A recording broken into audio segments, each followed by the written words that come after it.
In the very beginning, they were just like where I did Captain Kangaroo and some of the soap operas out of it came from Liederkrantz Hall, which was up at 58th Street in Park Avenue, and it was a former beer garden, and it had amazing acoustics.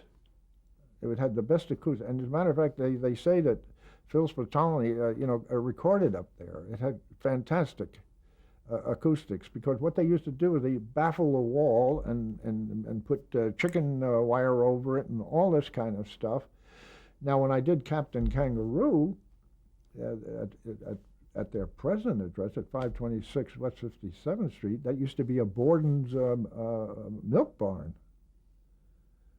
So to this, I don't know whether it's to this day, but I know it was when I was doing Captain Kangaroo from there. The flies were terrible.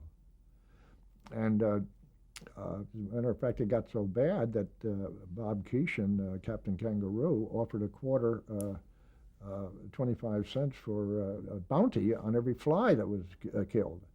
And so this one cameraman came back with a whole bottle full of flies, and he found out that he had been going down to the diner down below and bringing in a bunch of spurious flies. But how clever Bob Keeshan was is that just when we start to do a commercial, like a Twinkie commercial, a fly would buzz in and land on the Twinkie, and it would be stop tape. And Bob hated that. Bob didn't like to stop tape for anything.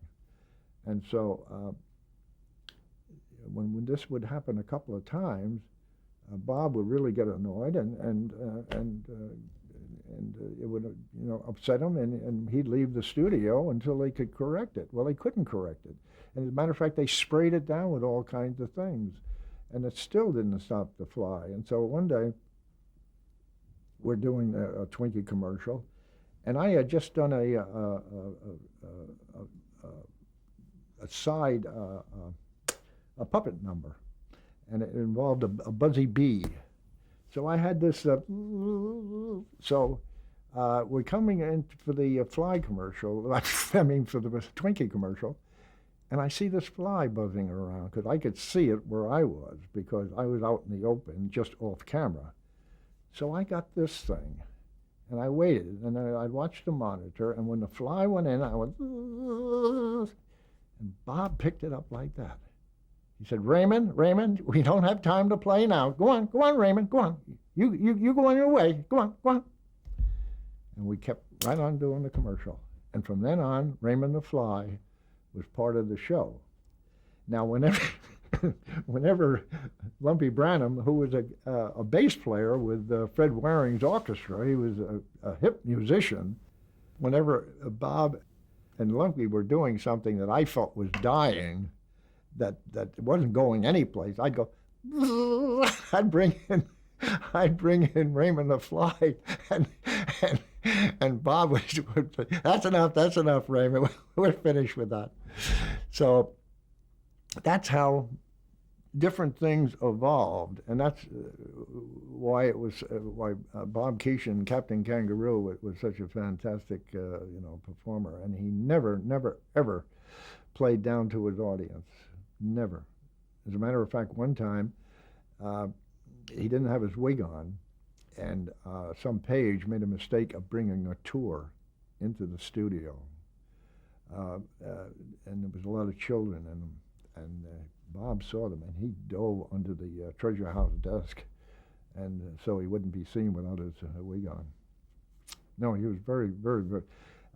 He was a little different with me. I mean, he was, as far as, we used to play games. He'd be in the treasure house, and he said, I think I'll take a walk out in the garden. That meant he wanted to hear different sounds. So I'd get the records that I thought he might be here. I'd put a bird on.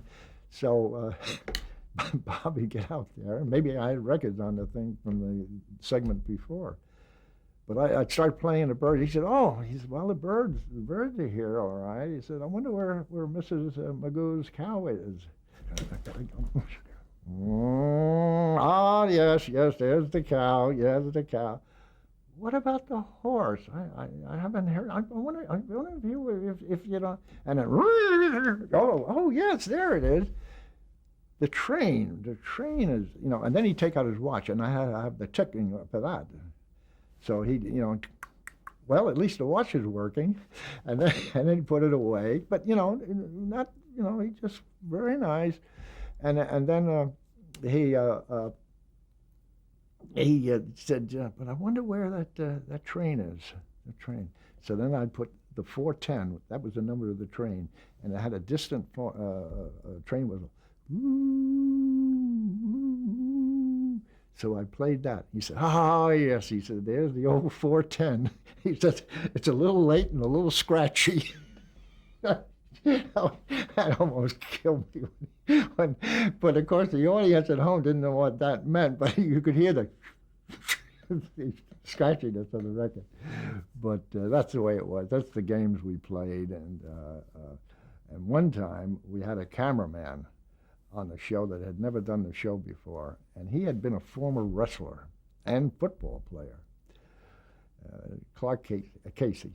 Anyway, he was on, and so what Bob used to do, Captain Kangaroo, what he used to do would say, "Well, now I'm going to tell you the story of Snow White and the 8 dwarfs. Is that right?"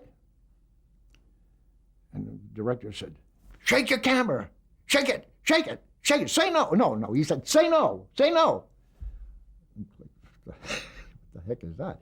He said, "Oh, no, I'm going to," and I was wrong. He said, "I'm going to do Snow White and the 2 dwarfs."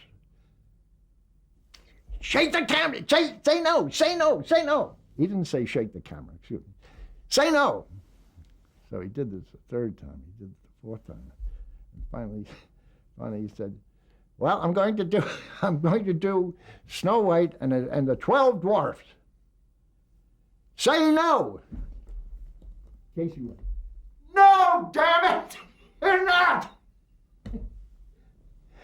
And that was stop the tape. And the director said, you know, yelled at him, and Casey went into the control room and chased him out of the control room. Was going to beat him up and everything like that. And so that ended it.